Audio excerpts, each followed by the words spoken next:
할렐루야. 예배로 오신 여러분들을 주의 이름으로 환영합니다. 하나님을 찬양하며 또 경배하며 이 시간 예배로 주 앞에 나가십시다. 자, 오늘 우리에게 주시는 말씀은 요한복음 1장 1절에서 14절에 있는 말씀입니다.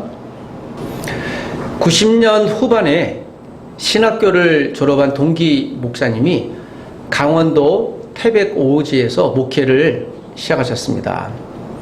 막 안수를 받고 의욕이 넘치는 목회 초창기에 열심을 다해 전도하고 내가 이 태백을 복음화 시키리라 라는 생각을 하셨었죠. 의욕이 넘쳤기 때문에 신박 때마다 열심히 기도하고 또 성도님들이 갈 때마다 각양각색의 또 먹을 것을 챙겨주셔서 또 음식도 많이 드시기도 하셨습니다.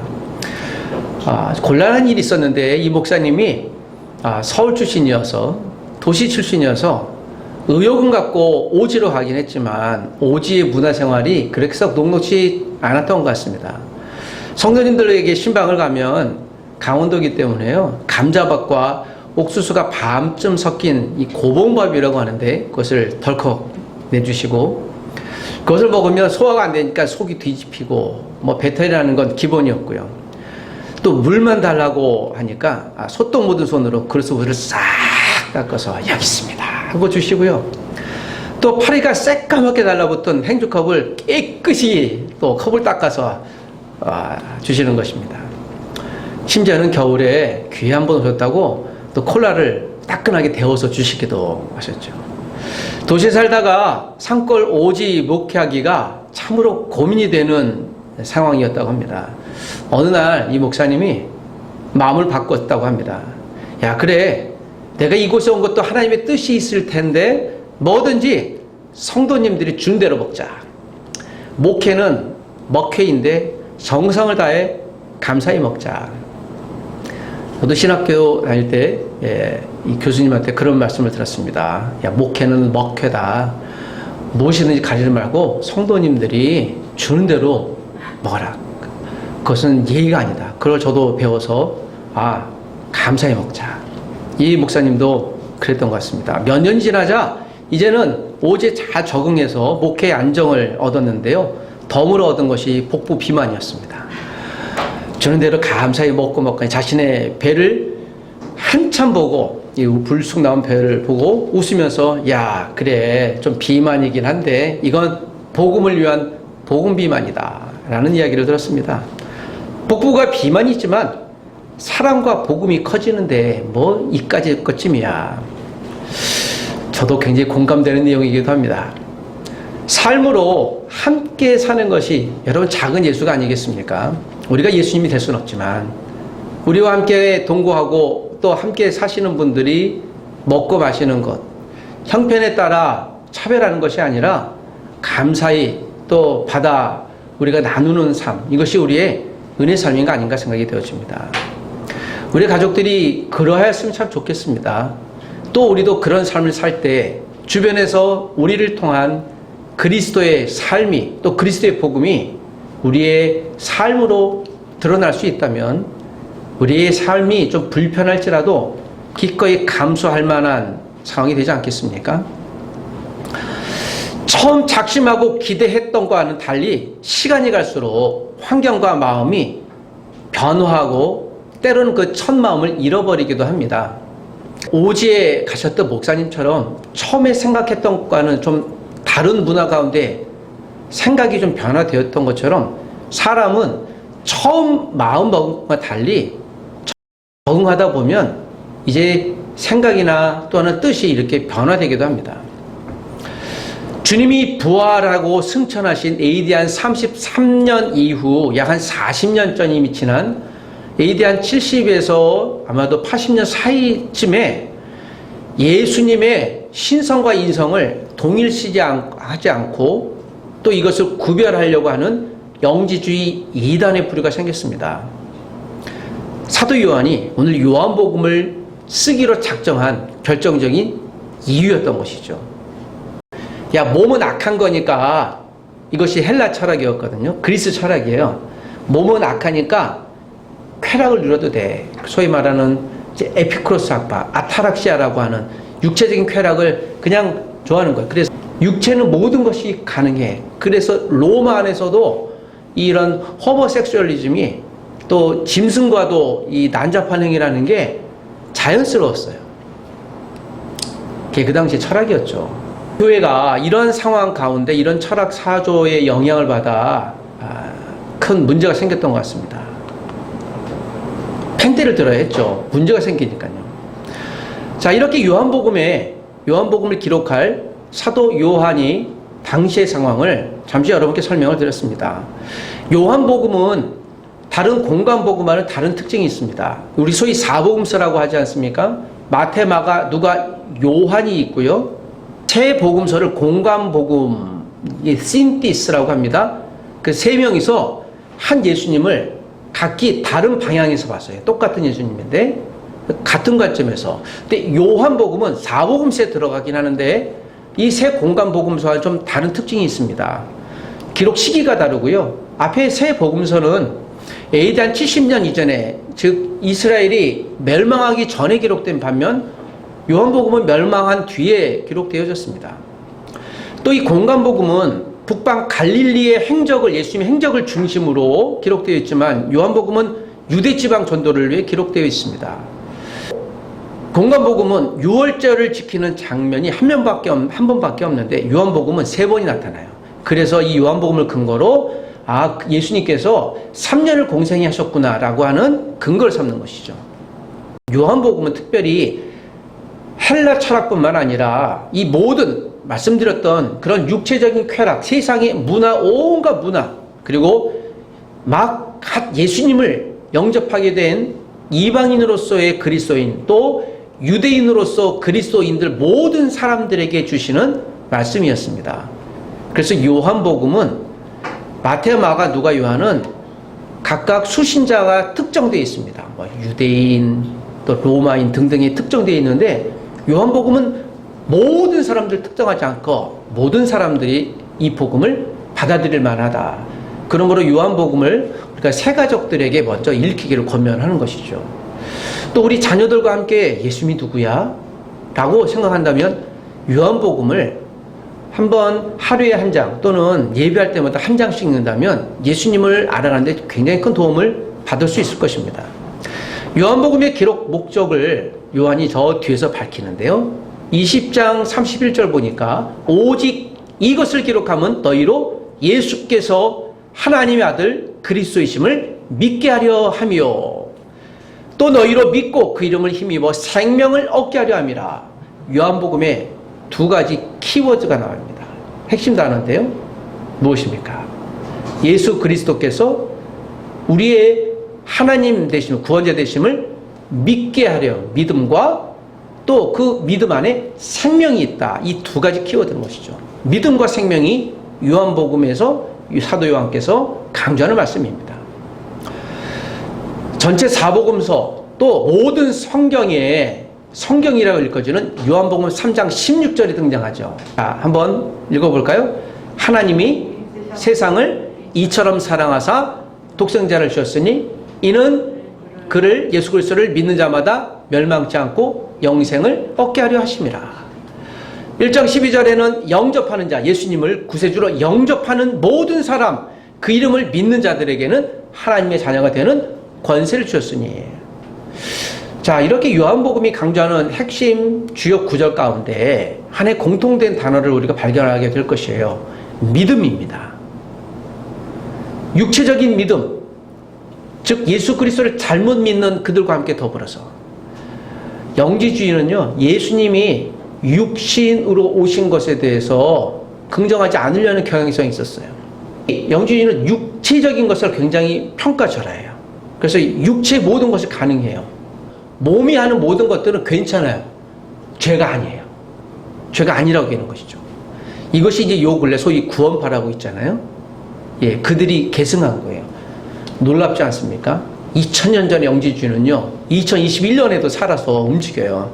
여러분, 사단의 역사가 만만하지 않아요. 왜곡된 신앙이 한 세기를 해서 없어지는 것이 아니라 세대를 계속 이어오는 것이죠. 요한복음이 말하는 그런 믿음이란 무엇일까요?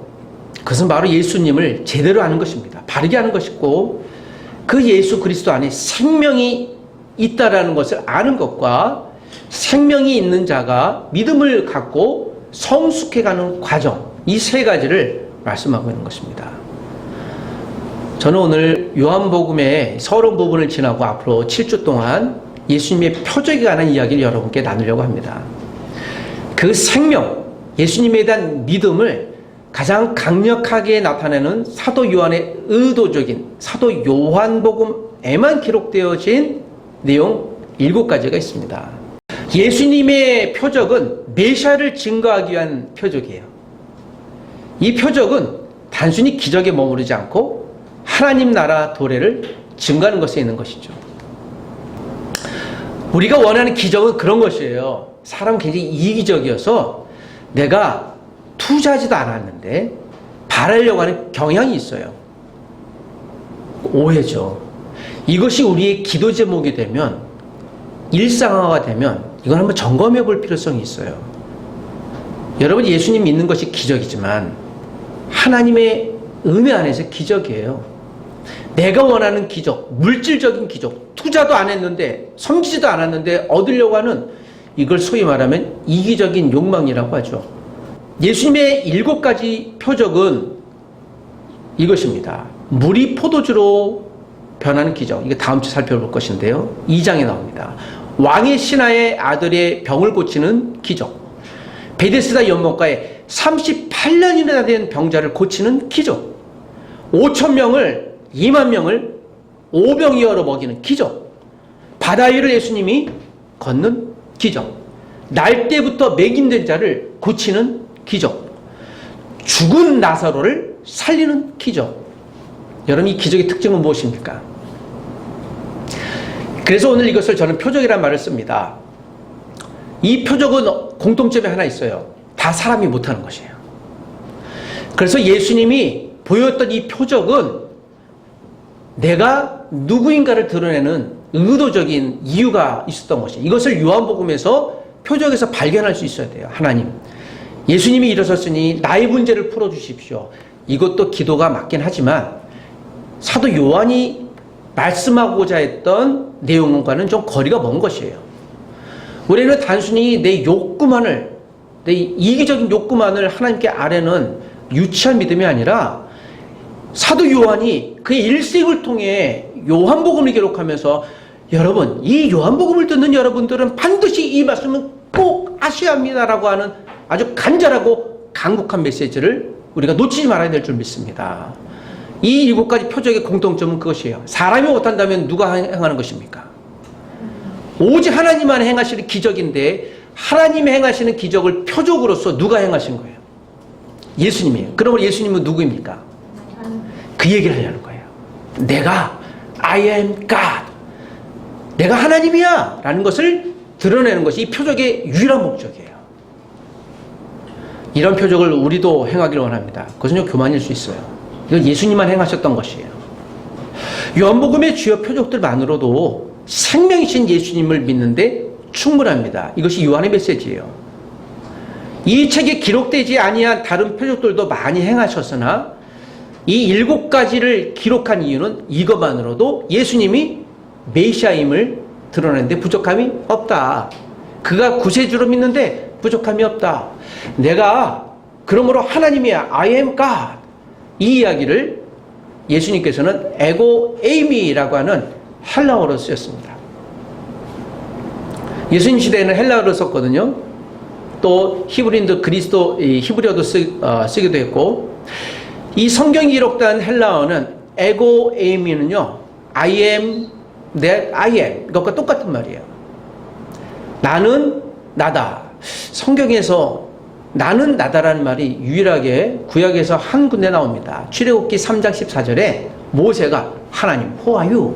당신은 누구십니까? 라고 물었더니 I am that I am, God says, 이렇게 얘기를 해요. 하나님께서 나는 나다예요. 이것이 무슨 얘기인가요?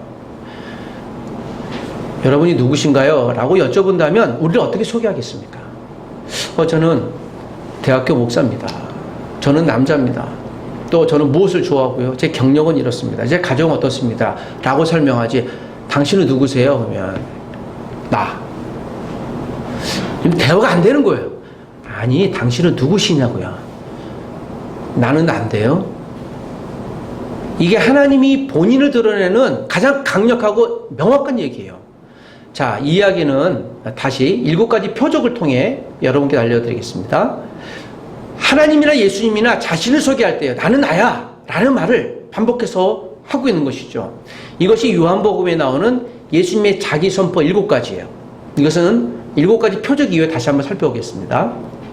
그 자신을 소개하면서 나는 나다라고 하면 사람들이 듣는 청중들이 이해하기가 곤란할 정도 되니 좀 더 이해하기 쉽게 그러면 내가 메시아인데 내가 그리스도인데 이 표적을 보면 너희들이 내가 누구인지 알 거야 라고 하면서 7가지 표적을 보이신 것입니다.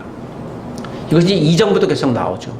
2장의 표적을 설명하기 전에 오늘 읽었던 요한복음 1장은 단순히 표적만에 집중하지 마시고 그것을 통해 나 예수께서 행하시는 그 일을 통해 저분이 정말 우리가 믿어야 될 메시아 그분이 맞구나 라고 집중하라고 하는 말씀인 것이죠. 요한복음엔 생명이란 말, 믿는다라는 말이 36번, 98번이나 등장해요. 이게 2가지 키워드입니다. 하나님의 사랑은 생명, 그 생명은 예수 그리스도를 믿는 것에 있는 것입니다. 여러분 예수님을 믿으시죠? 이미 예수님의 생명이 있는 것이죠. 생명이신 예수 그리스도를 소개하는 사도 요한. 생명의 편지 요한복음을 통해 주님이 말씀하고자 하는 바는 무엇이겠습니까? 오늘 다시 본문으로 돌아가 1절에서 5절까지에 있는 내용을 보면서 하나님이 말씀으로 우주를 창조하셨다라는 사실을 요한은 확언하고 있습니다. 1장 1절만 같이 읽어보겠습니다. 시작. 태초에 말씀이 계시니라. 이 말씀이 하나님과 함께 계셨으니 이 말씀은 곧 하나님이라. 요한복음 1장 1절에 있는 말씀과 또 창세기 1장 1절에 있는 말씀은 유사하거나 의미가 같아요. 1장 1절에 태초에 말씀이 계시니라. 좀 앞으로 가서요. 창세기 1장 1절엔 태초에 하나님이 천지를 창조하셨다. 온 우주를. In the beginning, God created the heavens and earth. 하늘들과 땅을 창조하셨어요. 누가요? 예, God created. 하나님이 모든 만물을 창조하신, 이건 선포입니다. 이게 설득이 아니라 그랬다는 것이에요. 창세기 1장 1절과 요한복음 1장 1절은 동등된 의미가 있는 것입니다. 태초에 말씀이 계셨다. 그러므로 이 말씀은 누구일까요? 이 말씀이 로고스라는 모든 말, 이론을 만드신 그 하나님이셔. 그 로고스는 곧 창조주 하나님. 그리고 그 창조주 하나님이 말씀이 누가 되었다고요? 14절에 보면 육신이 되어 오신 분이 누구예요? 예수 그리스도예요. 하나님과 예수님이 같은 분이셔 라는 것을 설득하고 있는 것이죠. 오늘 요한이 의도성을 갖고 이 로고스라는 단어를 차용하는 것은 말씀으로 온 우주를 만드신 그 하나님과 지금 그 말씀이 육신이 되어 이 땅에 오신 예수 그리스도는 같은 분이다 라는 것을 설명하고 있는 것이죠.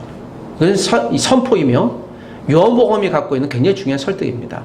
여러분 그러면 이 성경을 읽을 때마다 우리가 누구를 읽는 거예요? 하나님 예수님을 읽는 것이죠. 우리 자녀들과 우리 가족들과 성경을 읽을 때 그놈은 이 성경을 읽을 때 단순히 의미 없이 읽으면 글자예요. 글자지만 이것을 갖고 믿음으로 자녀들과 읽고 말씀을 나누고 지금도 우리가 성경 말씀을 나누잖아요. 누구를 나누는 겁니까? 예수 그리스도를 나누는 것이죠. 하나님을 나누는 것입니다. 오늘 이 성경에 있는 말씀을 매일 읽거나 듣게 되시길 원합니다. 사도 요한은 1절에서 이 바로 이 로고스가 계시의 완성자신 예수 그리스도라고 증명하고 있습니다. 예수님은 육체로 오신 메시아입니다. 그 어떻게 알 수 있을까요? 이사야 11장 6절 9절에 이와 같은 말씀이 있습니다. 그때라는 것은 이사야가 예언했던 메시아가 다시 오실 때, 즉 지금 요한이 기록한 예수님의 때를 의미하는 거예요. 메시아가 다시 오면 이런 일이 있을 겁니다. 어떤 일이요? 이사야 11장 6절에 어린 양과 이리가 함께 놀고 표범과 어린 염소가 함께 눕고 송아지와 어린 사자와 살찐 짐승이 함께 있어 어린 아이에게 끌리며, 아이가요 표범, 이리, 또 염소 이런 것들이 함께 논대요. 어린 아이와 아주 무서운 늑대나 이런 표범 같은 짐승과 송아지나 어린 양이 같이 있을 수 있을까요? 심지어는 암소와 곰이 함께 있으며, 곰이 암소를 잡아먹지, 함께 산다고 합니다. 그것들의 새끼가 함께 엎드러뜨리며 사자가 소처럼 풀을 먹는다. 여러분, 사자가 소처럼 풀을 먹는다, 이게 말이 되나요? 여러분, 사자가 소처럼 풀을 먹었던 때가 있었어요. 언제였을까요? 실제로 존재했었죠? 언제인가요? 온 세상에 육식이 들어온 때는 노아의 홍수 이후에 때 들어왔어요. 그 이전에 동물들이 다 육식이 아니라 초식을 했어요. 풀을 먹었어요. 하나님이 처음 만든 에덴 동산의 그 때를 의미하는 것이죠. 죄가 있지 않았던 그때 하나님 나라가 회복됨을 의미하는 것입니다. 예수님을 믿게 되면, 예수님이 다시 오시게 되면 우리의 이 타락했던 사회가, 우리 가정이, 내 인생이 회복되는 것을 의미하는 것이죠. 예수님은 우리를 회복시키는 분입니다. 지금 이사야의 예언을 통해 요한은 우리에게 말씀하고 있는 것입니다. 아담과 하와의 죄로 파멸된 자연이 에덴 동산적 회복을 의미하는 것이고, 하나님 창조의 때에 성자 예수님이 함께 하신다는 말씀입니다. 그러므로 메시아는 하나님을 증명하기 위해 인간이 불가능한 표적을 보여주신 것입니다. 표적을 통해 그분이 정말 예수님 메시아구나 라는 것을 우리가 믿으라는 것이죠. 생명이신 예수 그리스도를 소개하는 사도 요한, 그의 생명의 편지를 통해 주님이 말씀하시는 두 번째 메시지는 6절에서 11절까지 참빛은 예수 그리스도라고 하는 사실입니다. 요한복음 1장 9절 다 같이 시작. 참빛 곧 세상에 와서 각 사람에게 비추는 빛이 있었나니. 우리 공동체가 참빛 공동체잖아요. 참빛 공동체인데 참빛이라는 말씀이 요한복음 1장 9절에 있는 말씀을 차용했어요. 참빛을 베레룩스라고 합니다. 베레가 라틴어로 진짜, the true, 룩스가 the light라는 의미가 있는 것이죠. 여러분 생각해 보시죠. 왜 참빛이라고 했을까요? 참빛이 있으면 어떤 빛도 있는 거예요? 가짜 빛이 있는 거죠. 가짜 빛이 있으니 요한은 그것과 반대대로 참빛을 얘기한 것이죠. 누군가 빛처럼 나는 빛이야 라고 속이는 자가 있었다는 것이, 이 당시에도 거짓말하는 자가 있었다는 것이죠. 누굽니까? 1차적으로 영주주의자들이죠.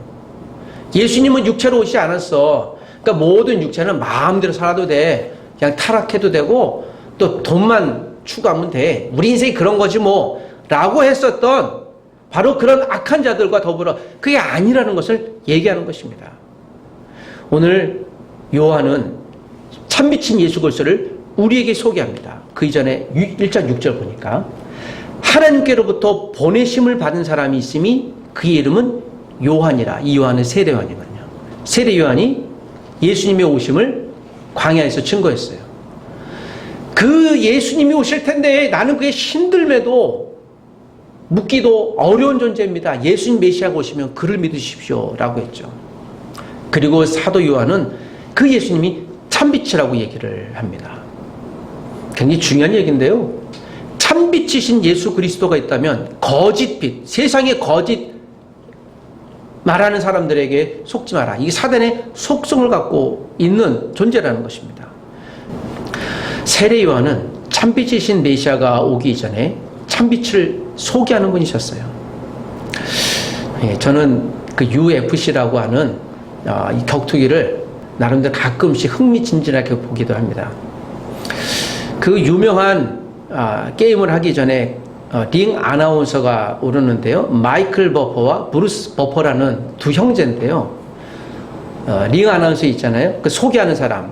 이 마이클 버퍼, 아마 이 게임을 좋아하시는 분들은 다 아시는 분인데요. 이런 유명한 얘기를 했죠. 그가 게임을 시작하기 전에 Let's get ready to rumble 이라고 얘기를 해요. 자, 이제 게임이 시작됩니다! 라고 하는 아주 유명한 얘기를 하죠. 그 동생 브루스 버퍼는요, It's time이라는 말을 제가 유튜브를 보고 좀 흉내내 봤어요. 죄송합니다. 잘 흉내났네요. 그러면요, 사람들이요, 군중들이요, 와! 하고요, 이제 게임이 시작되고 너무 좋아해요. 아주 유명세를 치르는 분들이에요. 멘트를 외치면 관중들이 환호성을 칩니다. 야, 이제 게임이 됐구나. 기억할 것이 있어요. 아무리 이 사람이 유명해도요, 이 사람들은 3분 이내에 끝나요. 여러분, 게임의 진짜 주인공은 누구예요? 선수들이에요. 아나운서가 아니에요. 주인공은 선수입니다. 세례 요한이 예수님이 곧 오시는데 그는 곧 오실 뿐이고 나는 그의 신들매를 감당치도 못할 존재입니다. 사람들이 세례 요한을 좋아했어요. 야, 요한은 말도 잘해, 멋있어. 그러나 요한이 얘기했죠. 나는 예수가 아니다, 메시아가 아니다. 겸손한 것이죠. 자기 주제를 알았던 것입니다. 예수님만이 참빛이에요. 예수님만이 진짜 빛입니다. 세례 요한은 참빛이신 예수님의 빛을 반사해내는 반사체죠. 예수님 스스로는 발광체예요. 스스로 빛을 내시는 분이에요. 그분이 빛이니까. 근데 이것을 속이고 왜곡해서요, 예수님의 빛을 반사해내는 게 우리 성도인데 좀 말을 좀 잘한다고, 설교를 좀 잘한다고, 좀 능력이 있다고 교회 와서 또는 세상에서 예수님처럼 행세하면 안 되는 것이죠. 우리는 그저 예수님의 빛을 드러내는 거예요. 그래서 우리가 삶으로 예수를 증거내면 우리를 통해 그 예수님의 빛이 누군가에게 전달되는 것이죠. 생명의 편지 요한복음을 통해 주시는 말씀하시는 마지막 세 번째 메시지는 12절에서 14절에 있는데요. 예수님의 복음은 생명이라는 사실입니다. 자, 우리 12절만 한 번 더 읽어보겠습니다. 시작. 영접하는 자, 곧 그 이름을 믿는 자들에게는 하나님의 자녀가 되는 권세를 주셨으니. 오늘 요한은 그렇게 소개하고 싶었던 거예요. 예수 그리스도가 생명이니까 그걸 두지 말고 그 생명을 모셔드리십시오. 그래서 영접하는 자라고 특정해요. 여러분, 아무리 갓난아기일지라도요, 그 아이가 예수님 믿어야 구원받는 것입니다. 제가 88세 난 어르신을 본 적이 있습니다. 제가 아시는 집사님의 부모님이신데 그분이 한학자였어요. 그러니까 한문을 공부하는 학자. 그분이 이 아들한테 나는 평생 예수를 안 믿을 거다. 너나 믿어라 하고 괄세하고, 이 아들이 교회 가면은 막 괴롭히기도 하고 그러셨는데요. 돌아가시기 2달 전에 병원에 입원하셨어요. 저한테 목사님 기도 좀 해주세요. 우리 아버님이 예수님 믿어야 되는데 막 거의 믿지 않을 것 같은데 아들 생각에. 그래서 집사님 같이 좀 기도하십시다. 그리고 이 아들이 가는 곳마다 이제 기도했어요. 아마 병원에서 생존이 얼마 안 남았다는 얘기를 들었기 때문에 아버지 예수를 좀 믿으세요. 사형리도 전하고 전도되는데 그렇게 안 한다는 거죠. 제가 한번 신방을 갔습니다. 선생님, 우리가 이 세상을 떠나는 거 지금까지 80여 년을 잘 살아오셨는데 죽음 이후에 또 다른 세계가 분명히 있습니다. 그건 선생님의 선택이어져 있어요. 그분이 그때 말을 잘 못하고 그냥 누워있었어야 됐어요. 분명히 예수 그리스도를 믿으면 천국에 갈 것이고 그렇지 못하는데요. 둘째를 선택하십시오. 그 당시에는 예수를 영접하진 않았어요. 그런데 그분이 돌아가시기 2주 전에 야, 내가 천국 가야 되겠다. 그 예수를 좀 믿어야 되겠다. 그 아들한테. 그래서 기도해 주시라고 말해요. 영접하시라고 아들이 저한테 연락이 와서 그렇게 소개해드린 적이 있습니다. 2주에 천국 가셨어요. 여러분, 인생의 마지막에도요, 아무리 아들이 열심히 부모를 놓고 섬겨도 그분이, 그 어르신이 내가 예수님 믿겠습니다 고백하지 않으면 주의 자녀가 될 수 없는 거예요. 그건 개인의 선택의 문제입니다. 아무리 우리 아이가 1살, 2살, 3살이라도 이 아이가 신앙 고백을 해야 돼요. 부모는 그를 섬길 뿐이에요. 그러므로 우리가 할 수 있는 최고의 사랑의 표현은 무엇입니까? 기도하는 것이고 복음을 소개하는 것이에요. 하나님이 예비한 사람들이 다 예수님을 믿을 수 있겠죠. 그래서 11절에 영접하는 자들이라고 하지 않고 자라고 특정해요. 개인적으로 한 사람입니다. 여러분, 제가 여러분을 위해 기도하고 있습니다. 그러나 여러분들이 한 분 한 분이 예수님을 믿는 건 여러분 한 분의 선택의 문제예요. 그러니까 제 능력 바뀝니다. 예수님이 참빛이라는 사실을 알고 저는 참빛이 아니에요. 그냥 그분을 소개하는 반사체가 되고 싶을 뿐입니다.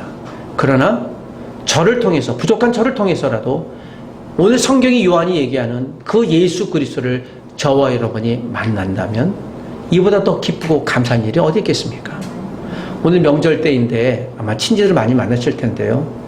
혹시 그 중에 복음이 필요하신 분들 있으면 부족해도 괜찮아요. 예수님은 사랑이세요.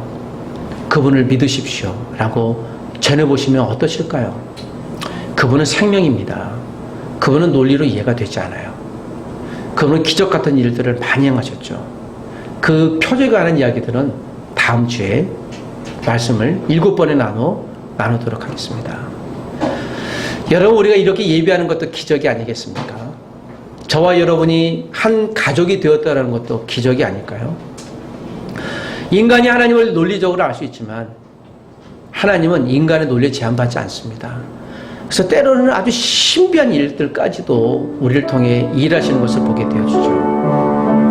사람이 변화될 때 사랑 아니면 불가능합니다. 그래서 메시아께서 말씀이 되신 그 하나님이 육신이 되어 이 땅에 예수의 몸을 입고 인간의 몸을 입고 오신 것이죠. 예수님을 영접하라는 메시지는 최고의 사랑의 표현의 표시입니다. 예수님을 믿으십시오. 요한복음 전체의 메시지는 생명입니다. 하나님의 말씀으로 우주를 창조하셨죠. 참빛은 예수 그리스도이십니다. 하나님의 복음은 생명이신 예수 그리스도이십니다. 함께 기도하십시다. 하나님 아버지, 시간이 갈수록 우리의 믿음과 사랑이 변합니다.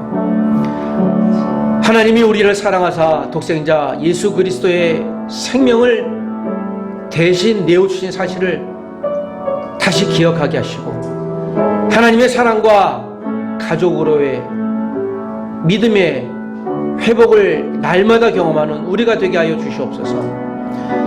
하나님의 말씀으로 온 우주 나와 우리를 창조하셨습니다. 하나님의 선한 목적대로 우리를 사용하여 주시옵소서. 세상을 밝힐 참 빛은 예수 그리스도임을 믿습니다. 예수님의 복음은 생명임을 믿습니다. 하나님, 생명의 말씀으로 예수 그리스도를 우리에게 보내주셨으니 오늘도 우리가 예수 그리스도를 구세주로 믿고 따르며 살아가게 도와주옵소서.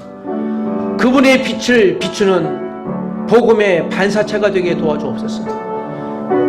제가 마음을 열고 믿음으로 하나님의 사랑을 요한복음의 말씀에서 깊이 배우고 회복하길 원하오니 은혜 내려 주시옵소서. 예수님의 이름으로 기도합니다. 아멘. 할렐루야.